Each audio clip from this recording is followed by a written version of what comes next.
This morning our text is Psalm 19, but let us begin with prayer with words using from the psalm.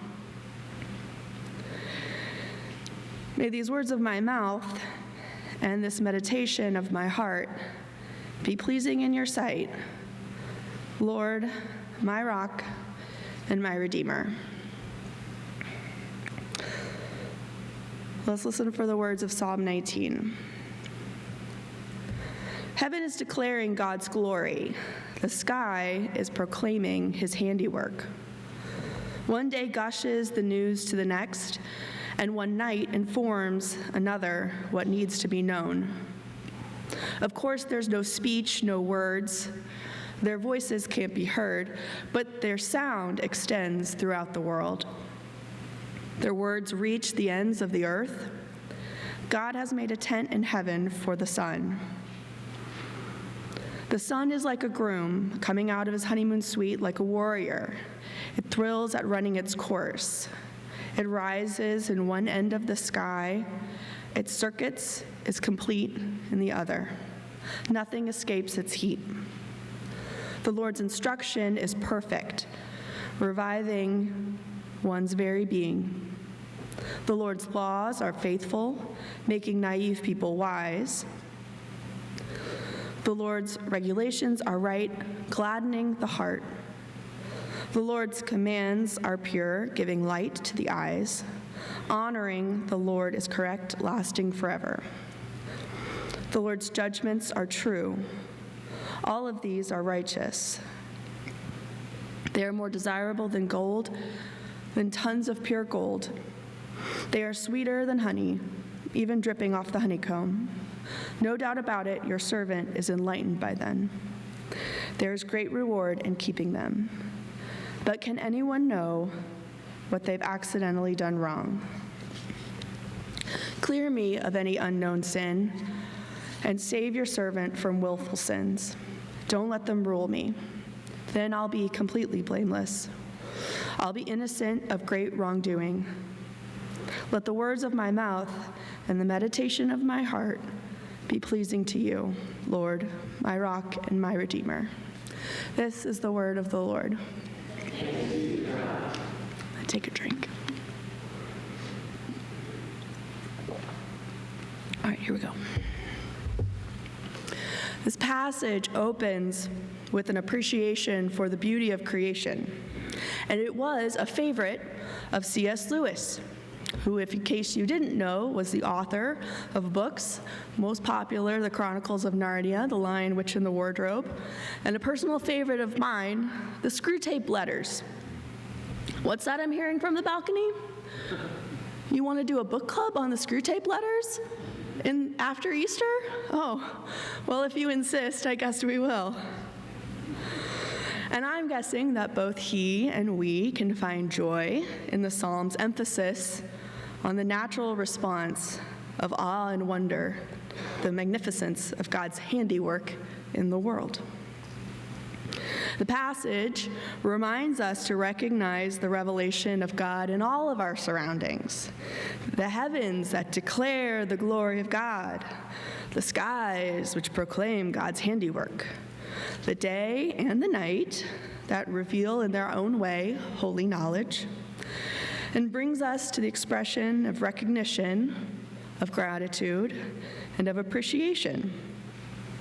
And while that idea may seem obvious while you're sitting in a beautiful church on Sunday thinking about God and Jesus, but I ask, are we recognizing and having gratitude and appreciation as part of our daily lives when we leave this place, outside of this context? Because I suspect, well, if you're anything like me, there's always a little bit room for more. In the passage, we hear described kind of God's law, and if that kind of language makes you bristle, it does me too, but it's different than legalism. Rather, this is more of a way of affirming God's way, of refreshing the soul, of affirming that God's way is trustworthy and wise. It's a way that will bring us gladdened hearts and will lift up the light rather than darkness, something that is more precious than anything that could ever be bought or sold. It is the action of God's recognition, gratitude, and appreciation. Now, I will admit that I have made some pretty, what's a nice way to say ridiculous? Creative. I have made some creative sermon illustrations over the years, but this one may shoot to the top, so please forgive me. About a month ago, when I went on my bachelorette party weekend, stay with me now. When I went on my bachelorette weekend, I went to Florida with some of my girlfriends that I've known over the years, and we had a great time. Now, I will spare you some of the more fantastic details, but I will tell you this. As you may know, sometimes when people choose to get married, they will include in the service or some part of the ceremony a special detail to honor maybe their heritage or a family and a loved one. They may keep a pocket watch that belonged to their grandfather in their breast pocket. They may sew in a piece of fabric from a loved one of their service uniform. Or they may choose to include a meaningful song as a part of the service. For us, my fiancé and soon-to-be husband, Tyson asked if I would wear a special pair of earrings that came from his family. Now, since I don't wear a lot of jewelry to begin with, I decided that I should probably put them in a little early. To one, make sure that my high school timed pierced ears were in fact still pierced. And two, because I had a dress fitting coming up, so I wanted to see what everything looked like all together. So I did that. And then I did something dumb. I forgot to take the earrings out and put them back where they belonged before I left for Florida, a couple days after the fitting. It's no big deal, I thought. I'll just be very, very careful with them, and I will not let them out of my sight, or my ears specifically.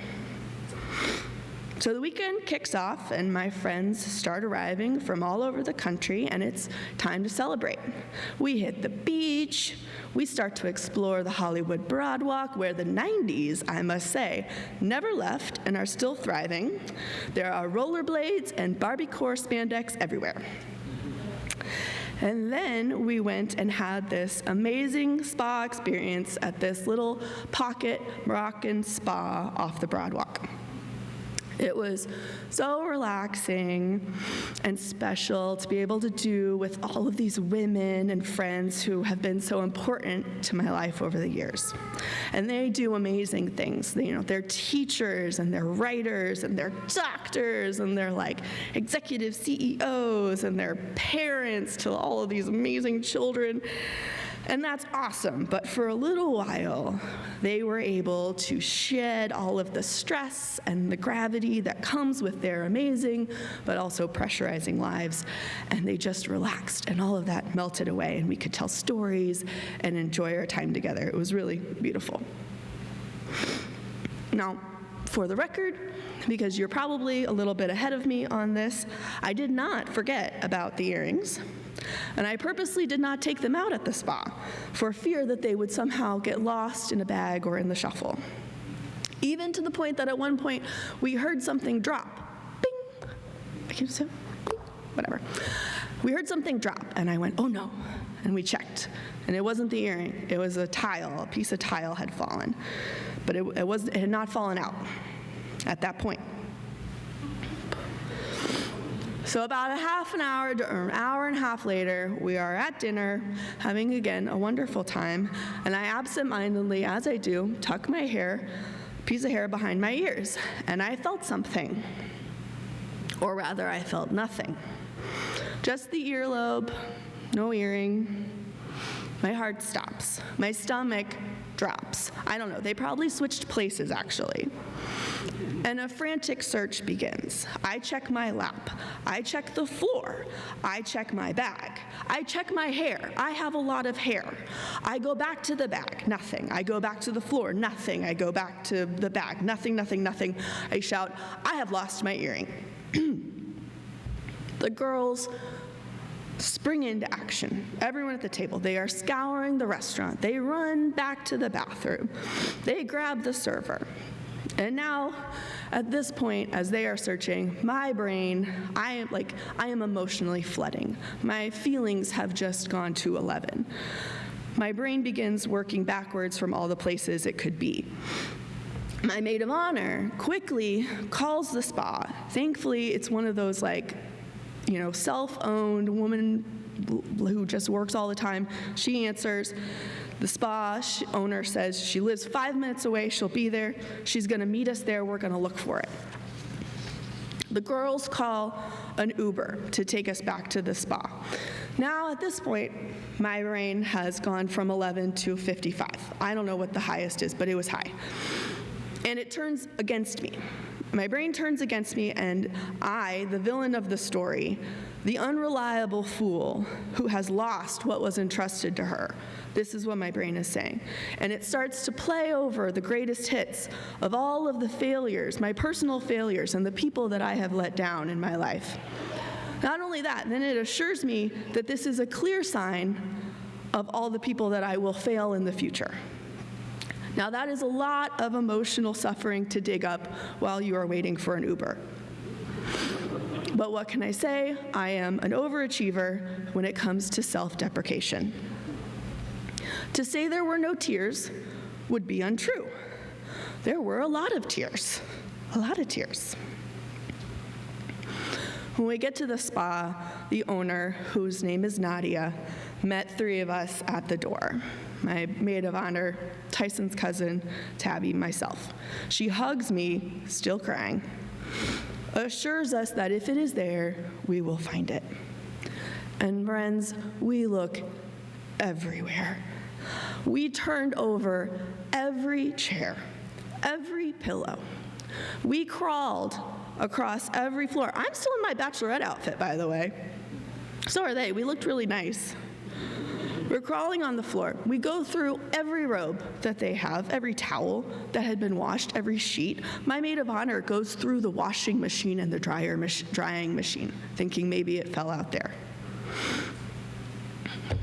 After an hour, we are exhausted, and we can think of nowhere else to look.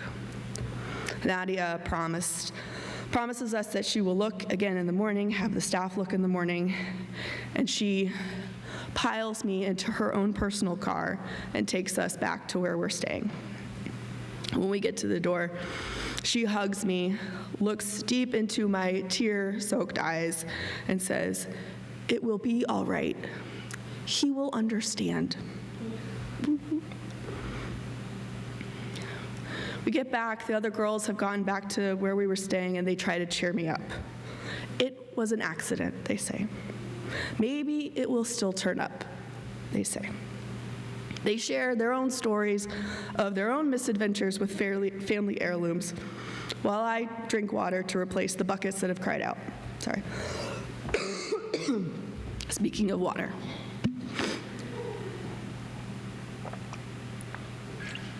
Here we go. Thankfully, at some point, the thoughts of self-deprecation have been put aside.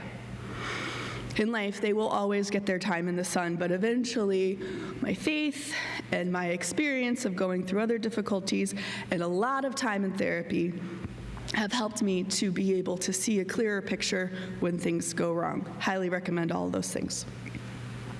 And I do recognize that it was an accident, and accidents happen. But I was still very sad that it had happened. And I knew that both myself and Tyson would be disappointed that this special sign would no longer be a part of our big day. Make it. The next morning, I woman up, And I call him to truthfully and tearfully tell him what had happened. I had never really pictured myself as being the kind of person who would have to make a tearful morning after the bachelorette weekend call, but here we were. He assured me that it would all be all right and that accidents happen. Excuse me. He said to enjoy the rest of the weekend and the time with the girls, not to let it ruin our time, and that while, yes, we were both very sad that it was gone, maybe we could find something special to do with the remaining stone. I called to check on the restaurant and the spa one more time, no luck. I said a prayer of my sadness and disappointment and went to join the girls at the beach. One more time.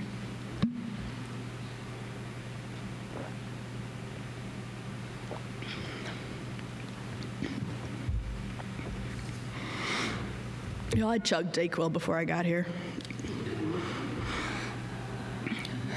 So with all that, you know what, we actually really had a wonderful weekend. We didn't let it ruin our time. I didn't.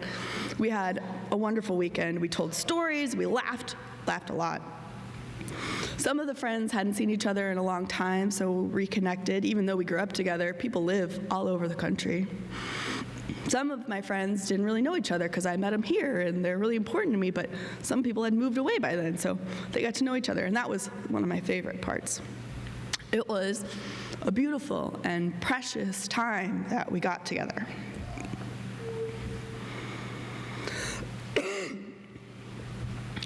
There are a lot of scriptures in the Bible that talk about and recognize precious things that are lost and then are found again.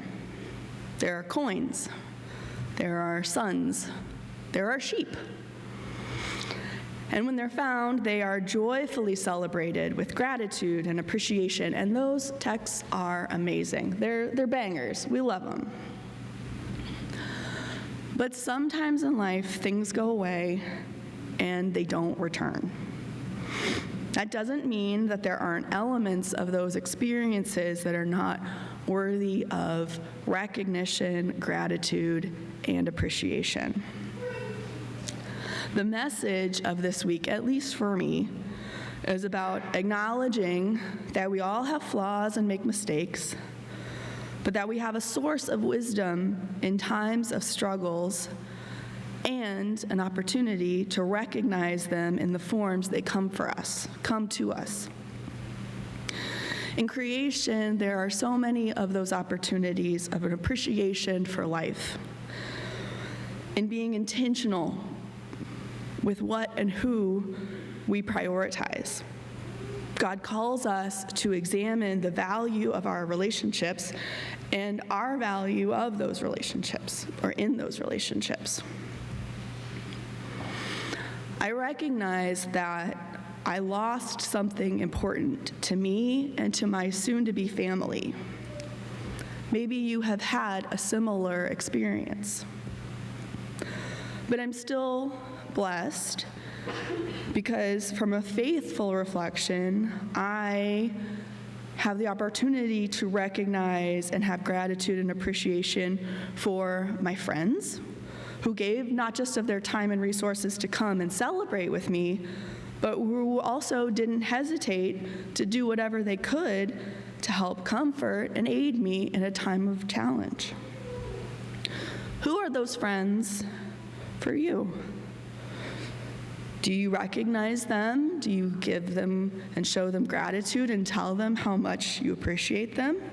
Could you maybe do it a little bit more? I know I can. I recognize and have gratitude and appreciation for the person and the spirit of Nadia, a stranger to me who didn't know me at all before the weekend, but went above and beyond for me. I'm thankful for her empathy and her compassion. Where can we do more to see people like her, to recognize and have gratitude, appreciation for those who care for the strangers in their midst, who drop everything because they can to help someone in need? I recognize and have gratitude and appreciation for Tyson, who accepts and loves me in good times and bad, for the role of chosen family. Chosen family, the people who are your family because you picked them and they pick you. However that may look for you, your chosen family, I pray you recognize and have gratitude and appreciate them. This Sunday, the psalm lifts up and highlights the most beautiful way to live, the best guide for our choices, and shares an orientation of faithfulness, a joyful way of being in partnership with the Holy One at all phases, at all stages of life, in joy and sorrow, in sickness and in health. Sickness, ooh. So maybe, like C.S. Lewis, this Psalm 19 can become a favorite of yours. Thanks be to, I did leave one part out. After the girls went home on Sunday and I was having a day to myself to relax and recover, I received a text from the bridesmaid who'd set up the spa day with a screenshot from the spa owner, Nadia. The earring had been found. Tucked away under the metal threshold between the carpet and tile, somehow it had found its way to the end of a hallway that I really hadn't even been in that much. Her daughter found it while she was cleaning up.